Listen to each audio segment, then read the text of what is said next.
دی د چینو سنری روانی دی او د سپرلی بار ستا د نوم خوشبوی راوړي دلته د شنو درو په غیږ کې زما زړه کیسه پیل شوې ده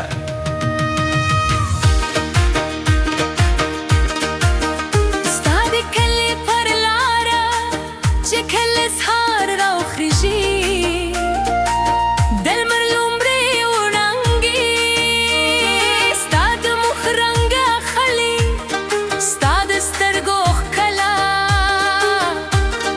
اسمان لرنا سره سیالي کوي او ستا موسکا د دلونو د موسم پیغام وي زه بهر او برزه د غره تر هغه سر پورې خیژم یوازې د دې لپاره چې ستا د کور لوګي ووینم او پوه شم چې زما جانانه خوشحال